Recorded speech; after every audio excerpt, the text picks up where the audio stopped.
दोस्तों, एक कहावत है जो कई बार कई लोगों के मुंह से आपने सुनी होगी कि मन के हारे हार है और मन के जीते जीत। यानी हमसे कोई कार्य आसानी से हो जाता है तो हम बड़े ही विश्वास से कहते हैं कि ये कार्य मैं कर लूँगा या फिर कर लूँगी, और थोड़ा सा असमंजस की स्थिति में जब हम होते हैं तो ये कहते हैं कि ये कार्य मुझसे नहीं होगा। ये तो समाज में प्रचलित एक सामान्य सा अर्थ है। इसका एक आध्यात्मिक और व्यापक अर्थ भी है जिसे मैं आप सभी को इस वीडियो के माध्यम से शेयर कर रही हूँ। तो कृपया वीडियो को शुरू से अंत तक ज़रूर देखिएगा और आपसे रिक्वेस्ट है, यदि वीडियो को देखने के बाद आपको कुछ भी फायदा होता है तो आप वीडियो को लाइक कर शेयर ज़रूर करेगा, साथ ही हमारे ज्ञान गंगा चैनल को सब्सक्राइब करेगा।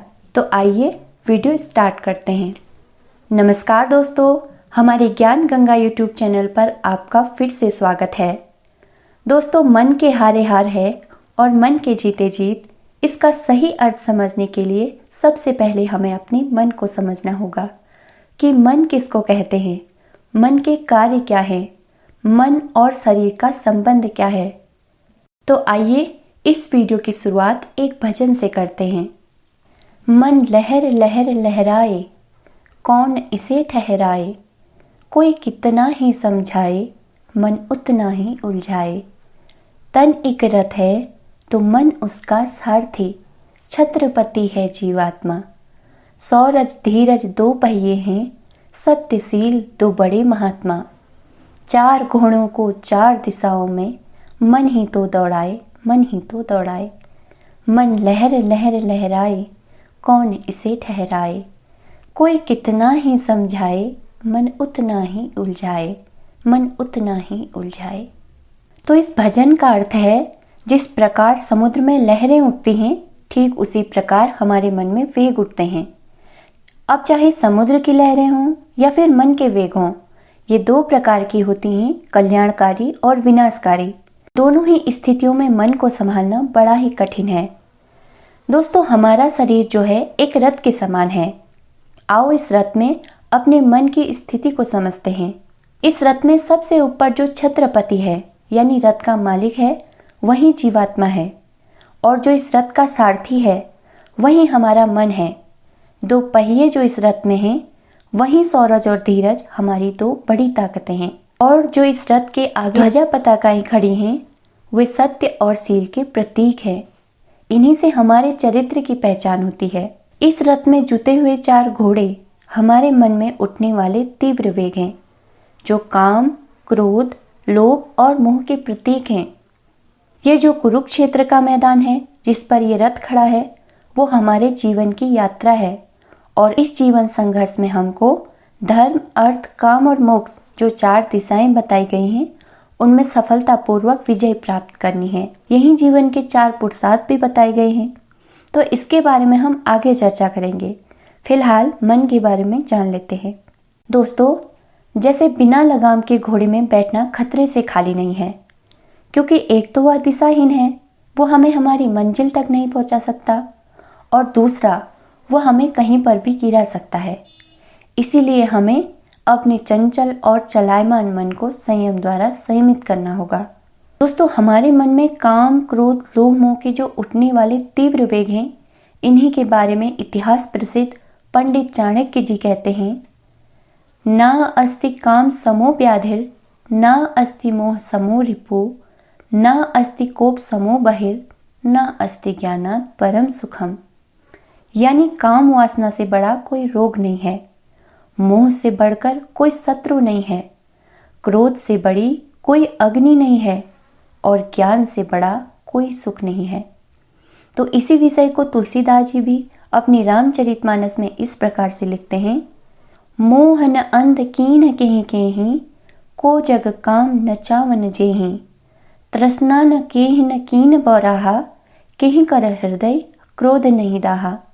यानी संसार में ऐसा कौन है जिसे मोह ने अंधा नहीं किया, काम वासना ने किसको नहीं नचाया, क्रोध ने किसकी छाती को नहीं जलाया, और तृष्णा, इच्छा नाम की कभी न बुझने वाली प्यास ने किसे नहीं तड़पाया। इसी प्रकार तुलसीदास जी लोभ के बारे में लिखते हैं, ज्ञानी तापस सूर कवि, कोविद गुण आगार, कहीं कर लोभ विडंबना, कीन ही यही संसार।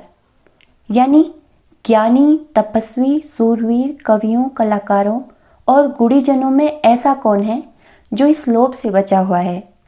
तो हमारे जीवन में सारा खेल इस मन का है, इसीलिए मन को साधना ही हमारा लक्ष्य होना चाहिए। दोस्तों, जब एक साधक सबसे पहले अभ्यास द्वारा धीरे धीरे मन को संयमित करता है, तो इस साधक का साधना में पहला और सबसे कठिन पड़ाव होता है। जब मन सज जाता है तो ये साधक की पहली सफलता होती है।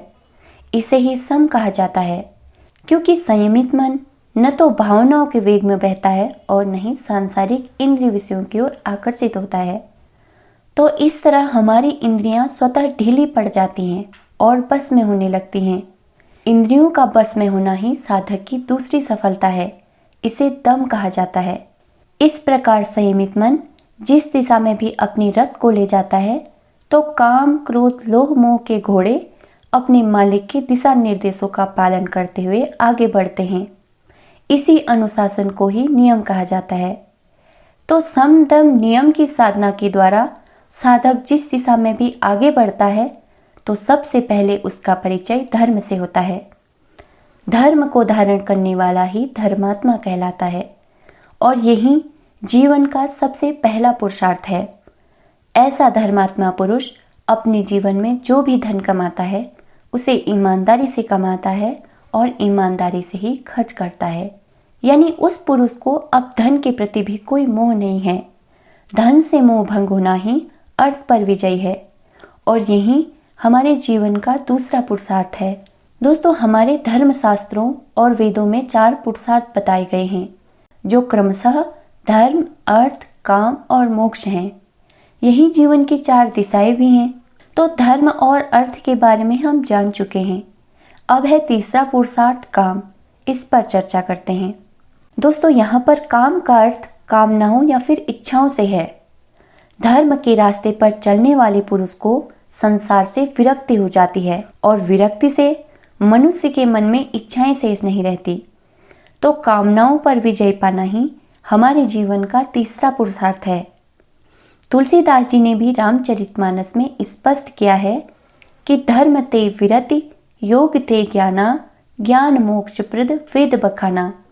यानी धर्म के पथ पर चलने से मनुष्य को संसार से विरक्ति हो जाती है। ऐसे विरक्तवान पुरुष को ही योगी कहते हैं। ऐसे योगियों को ही ज्ञान प्राप्त होता है और ज्ञानी को ही मोक्ष प्राप्त होता है। दोस्तों, ऐसे महापुरुषों के लिए मोक्ष के दरवाजे स्वतः खुल जाते हैं और वे जीते जी परमानंद को प्राप्त कर लेते हैं। जिन्होंने भी अपने मन को जीत लिया, वे खाते पीते, उठते जागते, रहते तो संसार में ही हैं, पर संसार के आकर्षण में उनका मन कहीं पर भी नहीं फंसता। तो आदिकाल से अनेक ऋषि मुनि, संत महात्मा और कई मनोवैज्ञानिकों ने इस मन पर रिसर्च की है। आप भी स्वयं विचार कीजिए और आप भी अंत में यही पाएंगे कि हमारे जीवन में सारा खेल इसी मन का है। इसी मन पर मुझे एक भक्ति गीत याद आ रहा है, जो काजल फिल्म में आशा भोसले जी द्वारा गाया गया है। मैं चाहती हूँ कि आप भी इस भक्ति गीत के सुंदर बोल सुने।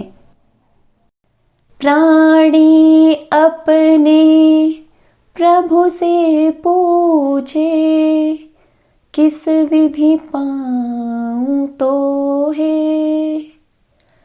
प्रभु कहे तू मन को पाले, पा जाएगा मोहे। तोरा मन दर्पण कहलाए, तोरा मन दर्पण कहलाए। भले बुरे सारे कर्मों को देखे और दिखाए, तोरा मन दर्पण कहलाए। मन ही देवता, मन ही ईश्वर, मन से बड़ा न कोई। मन उजियारा जब जब होले, जग उजियारा होए। इस उजले दर्पण पर प्राणी, धूल न जमने पाए। तोरा मन दर्पण कहलाए। सुख की कलियां दुख के कांटे, मन सबका आधार। सुख की कलियां दुख के कांटे, मन सबका आधार, मन से कोई बात छुपे ना, मन के नैन हजार। जग से चाहे भाग ले कोई, मन से भाग न पाए, तोरा मन दर्पण कहलाए। तन की दौलत ढलती छाया, मन का धन अनमोल, तन के कारण मन के धन को मत माटी में रोल। मन की कदर भुलाने वाला, हीरा जन्म गंवाए, तोरा मन दर्पण कहलाए, तोरा मन दर्पण कहलाए। सो गाइस, अंत में यही कहना चाहती हूँ कि ये हमारे ही हाथ में है। हम अपने जीवन को हीरे सा अनमोल बना लें या अपने जीवन को भाग्य के भरोसे छोड़ दें। अब ये हमारे ही हाथ में है और यही इस वीडियो का सार भी है। आशा करती हूँ कि आपको ये वीडियो ज़रूर पसंद आई होगी। दोस्तों, ज्ञान एक ऐसी चीज़ है जो बांटने से बढ़ता है। हमने इस ज्ञान को आप तक पहुँचाया है और आप भी इस वीडियो को शेयर कर आगे बढ़ाएं। सो मिलते हैं ऐसे ही ज्ञानवर्धक नेक्स्ट वीडियो के साथ। तब तक के लिए मुस्कुराते रहिए। Now thanks for watching.